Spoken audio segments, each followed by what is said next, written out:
Yes. Panvel महानगरपालिकेमध्ये विविध प्राधिकरणं आहेत, जसं की सिडको आहे, MIDC आहे, स्वतः पनवेल महानगरपालिका आहे.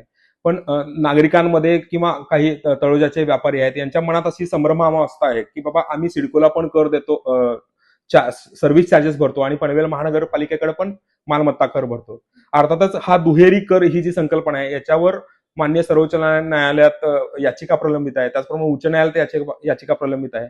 तर याचा कुठेतरी परिणाम या मालमत्ताच्या कराच्या वसुलीवर पडल्या असल्यामुळे थोडीशी वसुली कमी दिसते. पण आपण गेल्या 1-2 वर्षांमध्ये ही वसुली चांगल्या प्रकारे वाढवण्याचा प्रयत्न केलेला आहे आणि आयुक्त सरांनी जी वेळोवेळी मार्गदर्शन केलं त्यामुळे त्याचा रिझल्ट सुद्धा दिसलेला आहे की ही वसुली चांगल्या पद्धतीने वाढलेली आहे.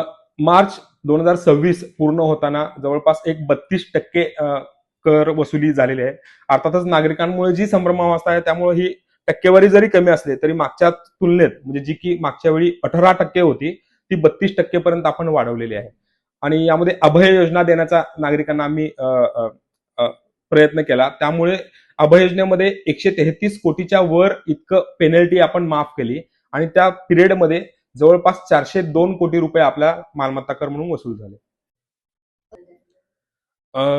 महाराष्ट्र महानगरपालिका अधिनियमाच्या कलम 127च्या अनुषंगानं कर आकारण्याची पद्धत असते आणि प्रत्येक महानगरपालिकेची एक विशिष्ट अशी पद्धत असते. तर त्या अनुषंगानं पनवेल महानगरपालिकेची पद्धत जाणून घेण्यासाठी नवी मुंबई महानगरपालिकेचे कर विभागाचं पथक या ठिकाणी आपल्याला त्यांनी भेट दिली. दिनांक 21 मेला ही भेट झाली. सहाय्यक आयुक्त महापूरकर मॅडम आणि त्यांच्या पथकाने आपल्याला ही भेट दिली. तेव्हा पनवेल महानगरपालिकेमध्ये कशा प्रकारे कर आकारणी होते, रिअसेसमेंट कशी होते, कोणकोणते बेनिफिट्स आपण नागरिकांना देतो, डिस्काउंट कोणते देतो, GI सर्वेक्षण कसं होतं यासंबंधी त्यांनी जाणून घेण्याचा प्रयत्न केला. आपण प्रेझेंटेशन देताना हे सगळं सादरीकरण देताना हे पूर्ण आपण त्यांच्यासोबत चर्चा झाली.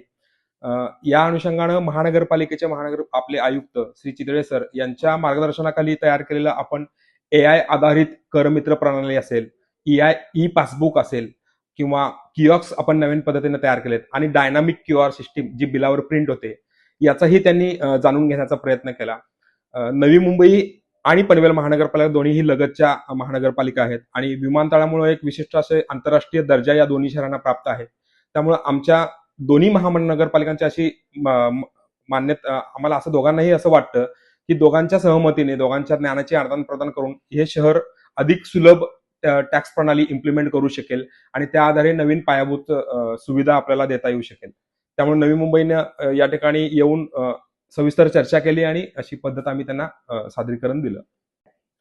निश्चितच खरं तर 2016 पासून महानगरपालिका स्थापन झाली, पण काही कारणानं 2021 पासून रेट्रोस्पेक्टिव्ह कर आकारणी आपण केली होती.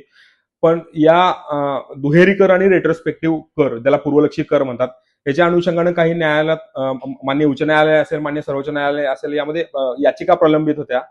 तर याच्यावर मात करत आपण सन 2024-25 अखेर जी 413 कोटी रुपये वसुली होती ती सन 25-26 अखेर 31 मार्च 2026 अखेर 693 कोटी इतकी वाढलेली आहे.